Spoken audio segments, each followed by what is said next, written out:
Brain के बारे में आगे पढ़ेंगे। कल की वीडियो में हमने ब्रेन के उसके भाग पढ़े थे, कौन कौन से भाग हैं, उसके ऊपर जो झिल्लियों का आवरण है उसके बारे में पढ़ा था। आज हम ब्रेन के पार्ट्स को डिटेल में पढ़ेंगे। ब्रेन के मस्तिष्क के जैसा आपको बताया था 3 भाग होते हैं, फोर ब्रेन, मिड ब्रेन और हाइंड ब्रेन।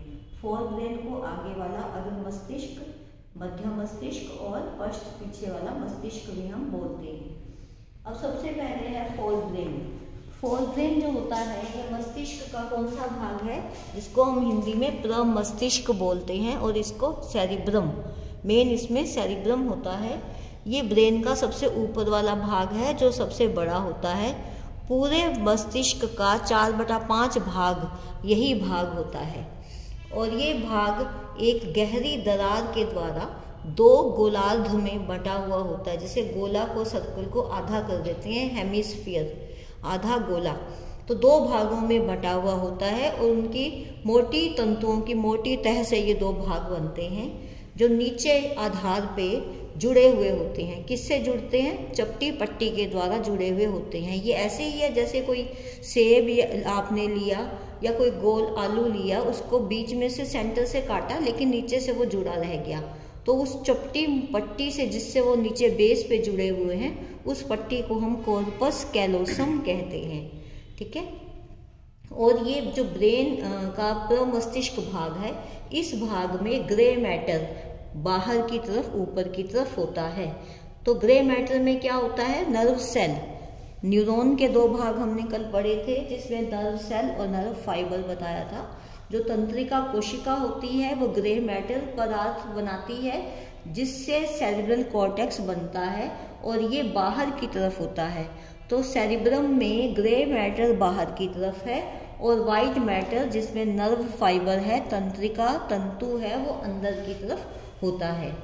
हर एक गोलार्ध हेमिस्फीयर जो था वो 4 भागों में बटा हुआ होता है और ये 4 भाग जो हैं ये गहरी चौड़ी दरारों की वजह से बनते हैं। 4 भाग इसके बने। इन भागों के नाम उस हड्डी के नाम पे रखे गए हैं जिस हड्डी के नीचे वो स्थित होते हैं। खोपड़ी की हड्डियों में फ्रंटल बोन वो होती है जो हमारे माथे वाले भाग में होती है सामने की तरफ, तो ये फ्रंटल लोब, खंड का नाम हो जाएगा लोब, फ्रंटल लोब। इसी तरह से पैराइटल लोब, पैराइटल जो है वो हमारी खोपड़ी की छत वाला भाग बनाती हैं।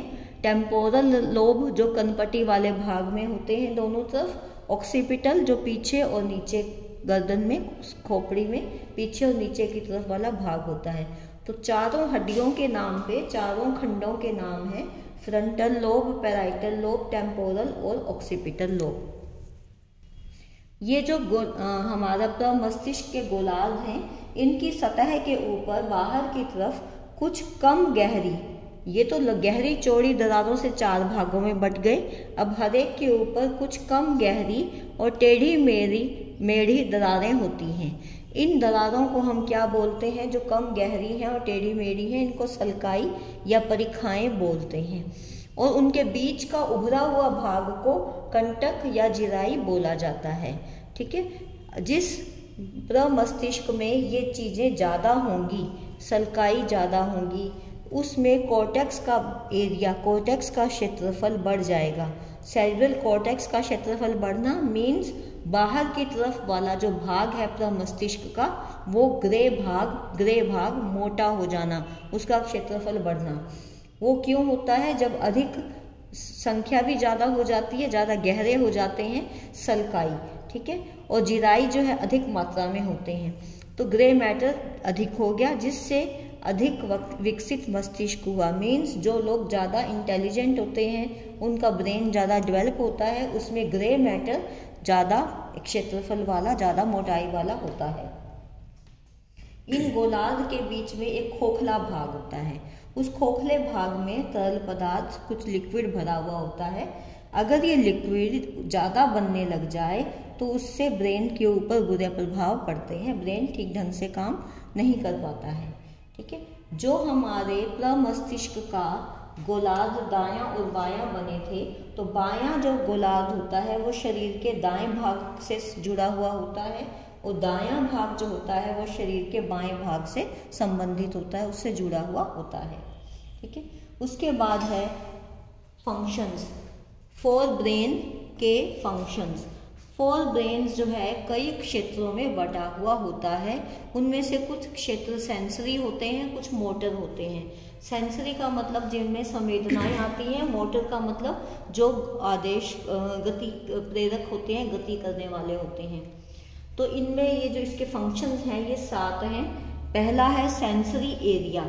सेंसरी एरिया जो है ये पैराइटल लोब में स्थित होता है। पैराइटल मीन्स छत वाला भाग, खोपड़ी की छत वाले भाग में होते हैं। इसमें सोचना, दर्द, पेन कोई महसूस करते हैं, दुख, सुख, ताप, जो टेम्परेचर हम फील करते हैं, तो इन सब को महसूस होता है। ये सेंसेस हमें महसूस होती हैं बाहरी वातावरण की, जिससे हमें अपने चेतन कार्यों को करने में सहायता मिलती है। जैसे दीवार है, कोई पत्थर है, उसको दर्द, सुख, दुख, तापमान कुछ महसूस नहीं होता, तो उसमें उस वजह से कोई भी गतिविधि नहीं होती है। जड़ और चेतन में जो अंतर है, तो चेतन कार्यों को करने में सहायता इस सेंसरी एरिया की वजह से मिलती है, जो पैराइटल लोब में स्थित है। उसके बाद है motor and pre motor area. ये ब्रेन के प्रमस्तिष्क के फ्रंटल लोब में स्थित होता है, आगे वाले फ्रंट में, माथे वाले भाग में। इसमें जो मोटर एरिया होता है वो ऐच्छिक क्रियाएं करता है, उनको कंट्रोल करता है।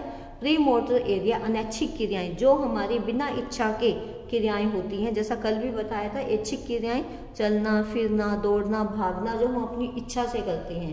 अनैच्छिक क्रियाएं जो हम बिना अपनी इच्छा के भी हमारे शरीर के अंदर भोजन का पाचन, श्वसन, हृदय का धड़कना, ये सब होती हैं, तो ये हमारी अनैच्छिक क्रियाएं होती हैं। दोनों ही प्रकार की गतिविधियों को कंट्रोल करने के लिए मोटर और प्री मोटर एरिया होते हैं। तीसरा है visual area. Visual area means देखने की दृष्टि से संबंधित। ये ऑक्सीपिटल लोब में होता है, उसमें ऊपर वाले हिस्से में है ये एरिया, और ये देखने की संवेदना से संबंधित है। फिर है association area. Association area frontal lobe जो होता है माथे वाले भाग में, उसी में ही है ये एरिया। और एसोसिएशन मीन्स संयोजन, तो इसमें एक तो हमारी इमोशंस का संचालन इसके द्वारा किया जाता है। इमोशंस कौन सी होती हैं हमारी?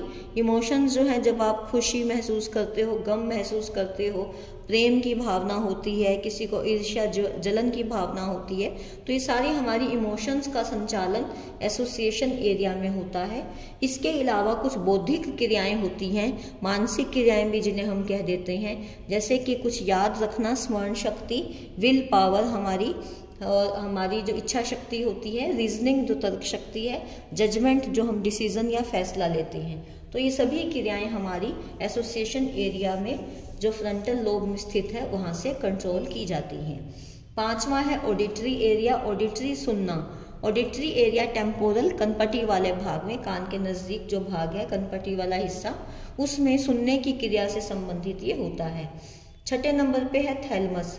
थैलमस वाला भाग जो है ये मध्य मस्तिष्क जो है, मिड ब्रेन, इसके ऊपर स्थित होता है। ये अंडाकार है, 3 सेंटीमीटर इसकी लंबाई है, और इस भाग में क्या होता है? सर्दी, गर्मी, दुख, छूना जो टच महसूस होता है, रोशनी, लाइट वगैरह, और दबाव जो प्रेशर डलता है, उनकी संवेदनाओं के केंद्र इसमें होते हैं थैलमस में, उनको ये कंट्रोल करता है। सातवां है हाइपोथैलमस। हाइपोथैलमस वर्ड हमने एंडोक्राइन ग्लैंड वाले लेसन में भी पढ़ा था। ये भाग थैलमस के पीछे नीचे होता है, और ये प्रमस्तिष्क के बेस पे स्थित होता है। ठीक है, प्रमस्तिष्क सेरिब्रम के बेस पे होता है। ये बॉडी का टेम्परेचर, शारीरिक तापमान, भूख, प्यास, सोना, जागना, इन सभी गतिविधियों को कंट्रोल करता है ये भाग। उसके बाद इसके द्वारा एक हार्मोन बनाया जाता है।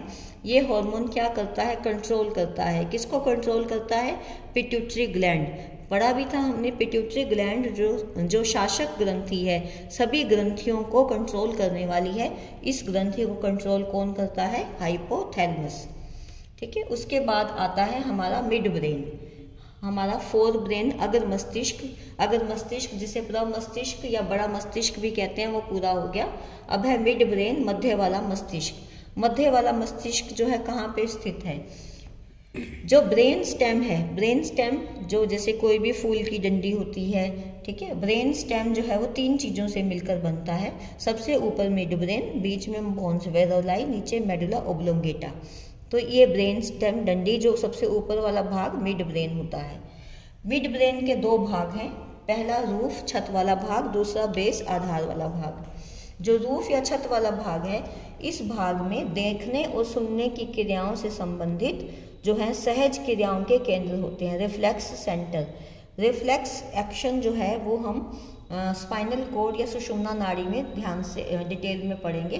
तो उनके सहज केंद्र होते हैं जो आसानी से क्रियाएं हो सके, उसके केंद्र जो है रूफ वाले भाग में होते हैं मिड ब्रेन के। और मिड ब्रेन का अब है बेस वाला भाग। बेस वाले भाग में क्या है, ग्रेट मोटर पाथवे है। जैसे हाईवे बनते हैं, ब्रिज बनते हैं, पुल बनते हैं, तो यहाँ पे एक ग्रेट मोटर पाथवे है। उस पाथवे में क्या होता है कि वो मांसपेशियों का संचालन करता है। इस पाथवे में से होकर नाड़ियाँ जो ऊपर जा रही हैं या जो ऊपर से नीचे आ रही हैं, दोनों प्रकार की नाड़ियाँ इस पाथवे से होकर गुजरती हैं, ठीक है। और ये मांसपेशियों का संचालन करता है, ये भाग मसल्स का उनको। और इसमें केंद्र है शरीर के संतुलन का केंद्र है, आँखों की गतियों को कंट्रोल करने का केंद्र है, दोनों का संतुलन, बॉडी का बैलेंस। चलते हुए जब हम बिना चक्कर खाए लड़खड़ाते हुए चलते हैं, बिना लड़खड़ाए हुए सीधा चलते हैं, तो वो बॉडी का बैलेंस कौन बनाता है, बेस वाला भाग। और आँखों की जो गतियाँ हैं उनका संतुलन भी इसके द्वारा होता है।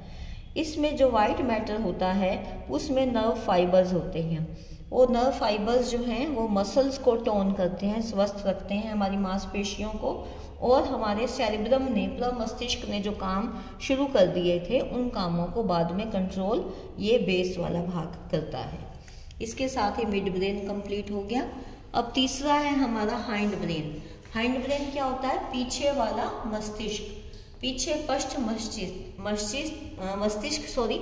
इसमें 3 भाग हैं, पोन्स वेरुलाई जिसे सेतु बोलते हैं, मेडुला ओब्लोंगेटा जिसे सुषुम्ना शीर्षक बोलते हैं, तीसरा सेरिबैलम जिसको अनुमस्तिष्क बोलते हैं। सेरिबैलम और सेरिब्रम दोनों में अंदर स्पेलिंग का देख लो, कभी एक जैसा कंफ्यूज कर लो। आगे वाले मस्तिष्क में सेरिब्रम होता है जिसको प्रमस्तिष्क बोलते हैं, बड़ा मस्तिष्क। और ये सेरिबैलम पीछे वाले मस्तिष्क का एक भाग है जिसको अनुमस्तिष्क या छोटा मस्तिष्क बोलते हैं। सबसे पहले हम पोन्स वेरुलाई के बारे में पढ़ेंगे जिसको सेतु भी बोलते हैं। इसमें नर्व फाइबर्स जो हैं वो बाहर की तरफ होती हैं। मिड ब्रेन में भी नर्व फाइबर्स बाहर होती हैं जो श्वेत पदार्थ है, और ग्रे मैटर अंदर होता है। इसमें भी इसी तरह से है और इसमें भी इसी तरह से होता है, ग्रे मैटर अंदर, वाइट मैटर बाहर। सिर्फ सेरिब्रम और सेरिबैलम में ग्रे मैटर बाहर और वाइट मैटर अंदर होता है। तो नर्व फाइबर से बना हुआ ये श्वेत रंग का पुल होता है, वाइट कलर का एक पुल है। ये भी पुल था बेस पे, ग्रेट मोटर पाथवे, यहाँ भी पुल है। ये सेरिब्रम के दोनों भागों को मिलाता है। अब यहाँ मैंने आपको ये बताने की कोशिश की है कि किस तरह से जो अंगों से सूचनाएं जाती हैं मस्तिष्क तक और मस्तिष्क से आदेश जाते हैं वो किस तरह से जाते हैं। जैसे ये हमारा सेरिबैलम है, सेरिब्रम है, सॉरी ये गलत लिखा हुआ है।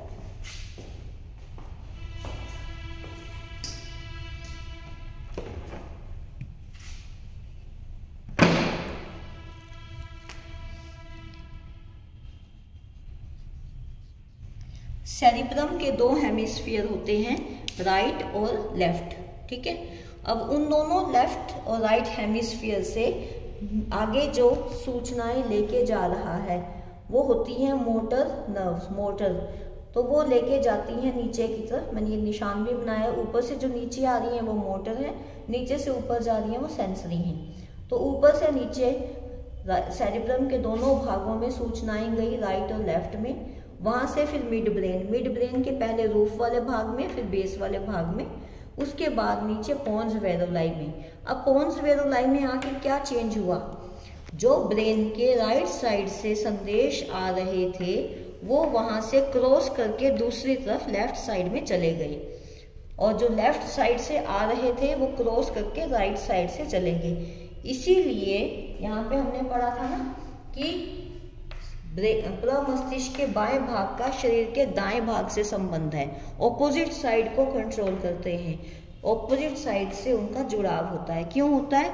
क्योंकि यहाँ पे उनसे जो भी आदेश लेके आ रही हैं नाड़ियाँ, या जो नाड़ियाँ ऊपर की तरफ उनके संदेश लेके आ रही हैं, वो क्रॉस करके ऑपोजिट साइड में चली जाती हैं।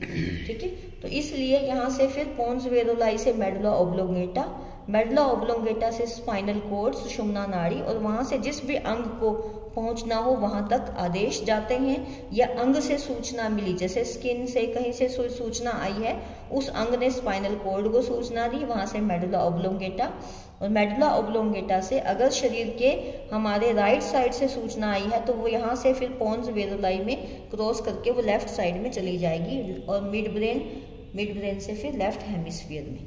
ठीक है, और वहां से जो आदेश आएगा उसी तरह से आदेश नीचे आता हुआ क्रॉस होता हुआ उस अंग तक जाएगा। तो पोन्स, ये सेंसरी और मोटर दो तरह से नर्व्स होती हैं जो इन आदेशों को या सूचनाओं को लेके जाती हैं। उसके बाद है मेडुला ऑब्लोंगेटा। ठीक है, मेडुला ऑब्लोंगेटा जो होता है इसको सुषुम्ना शीर्षक बोलते हैं। ये ब्रेन स्टेम का सबसे नीचे वाला भाग है। ये हमने ब्रेन स्टेम बनाया था, बीच में पोन्स वेरोलाई और सबसे नीचे मेडुला ऑब्लोंगेटा। तो सबसे नीचे वाला भाग है सुषुम्ना नाड़ी के ऊपर होता है, इसके बाद नीचे सुषुम्ना नाड़ी शुरू हो जाती है। ये चौड़ा भाग है, सुषुम्ना नाड़ी से चौड़ा होता है, ऊपर पोन्स वेरोलाई से भी ये चौड़ा होता है। इसमें तंतु जो है ऊपर और नीचे आ जा रहे होते हैं इस भाग से। इसमें ये बहुत इंपॉर्टेंट है, इस भाग में कुछ सेंसिटिव मर्म केंद्र होते हैं, सेंसिटिव एरियाज होते हैं। वो सेंसिटिव एरियाज क्या कंट्रोल करते हैं? जो हम श्वास लेते हैं, श्वसन तंत्र से संबंधित हृदय वाहिका तंत्र, कार्डियोवैस्कुलर और निगलने की क्रिया के केंद्र। तो ये तीनों बहुत ही इंपॉर्टेंट होते हैं। अगर इस भाग में चोट लग जाए तो व्यक्ति की फील करने की, अनुभव करने की शक्ति खत्म हो जाती है। ज़्यादा चोट लग जाए तो व्यक्ति मर भी सकता है। तो ये वाला भाग जो होता है, जब किसी के गर्दन वाले भाग में जहाँ पर ये एरिया है मेडुला ऑब्लोंगेटा, वहाँ पे चोट लग जाए तो कई बार आदमी जो है वो गिर जाता है, बेहोश हो जाता है उसके, और ज़्यादा चोट लगने पर मृत्यु भी हो जाती है। और जो फांसी वगैरह भी दी जाती है तो उसमें इसी भाग के ऊपर असर होता है, जिससे व्यक्ति का सांस भी बंद हो जाता है, श्वसन तंत्र के ऊपर असर पड़ता है, तो सांस बंद होने से मृत्यु भी हो जाती है। उसके बाद तीसरा भाग है सेरिबैलम। सेरिबैलम जो है ये अनुमस्तिष्क इसे हिंदी में बोलते हैं, छोटा मस्तिष्क भी इसे हम बोलते हैं। ये खोपड़ी के पीछे की तरफ होता है और ये सेरिब्रम भाग से पूरी तरह ढका हुआ होता है। सेरिब्रम भाग ने इसको ढककर रखा हुआ होता है। इसकी आकृति, आकार इसका पिचके हुए गोले जैसा, जैसे कोई गोल राउंड था उसको पिचका दिया। जो कई बार गोल गेंद होती है ना, उसकी हवा निकल जाती है, पिचक जाती है, उस तरह से पिचके हुए गोले जैसा होता है। ये सेरिब्रम से छोटा होता है और ये नर्व फाइबर्स के द्वारा ये जुड़ता है मेडुला ऑब्लोंगेटा से। एक तरफ तो ये मेडुला ऑब्लोंगेटा से जुड़ता है, दूसरी तरफ ये पोन्स वेरोलाई से जुड़ता है, वहां से फिर ये सेरिब्रम से जुड़ जाता है।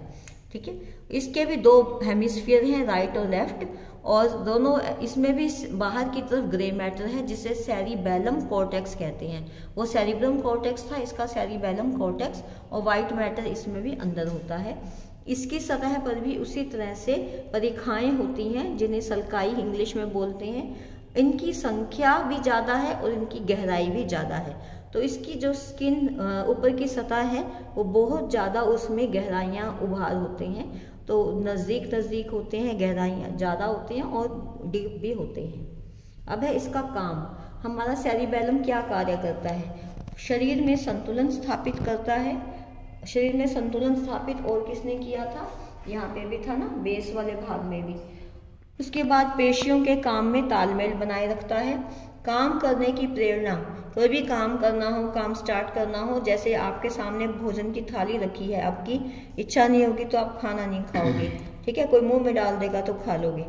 उसी तरह से यहाँ होता है कि कुछ काम करने की प्रेरणा नहीं होती, कोई मन नहीं करता, तो खराबी होने से सभी ऐच्छिक गतियाँ स्लो हो जाती हैं, मंद हो जाती हैं। जैसे व्यक्ति धीरे धीरे बोलता है, झूलते हुए चलता है, हाथ पैरों की मसल्स उसकी ढीली हो जाती हैं। इसके साथ ये ब्रेन का टॉपिक कंप्लीट हो गया। ये हमारा बहुत ही इम्पोर्टेंट टॉपिक है ब्रेन का, और एग्जाम में इसका क्वेश्चंस आ जाता है। इसके लिए आप ये वाला डायग्राम ब्रेन का देखो, और ये आपको बुक एग्जाम में भी बनाना है। ऊपर पूरा सारे मस्तिष्क है, ये हमारा पीछे की तरफ ये सेरिबेलम है, अनुमस्तिष्क, ये पोन्स वेरोलाई, मेडुला ऑब्लोंगेटा, नीचे सुषुम्ना नाड़ी। Thank you.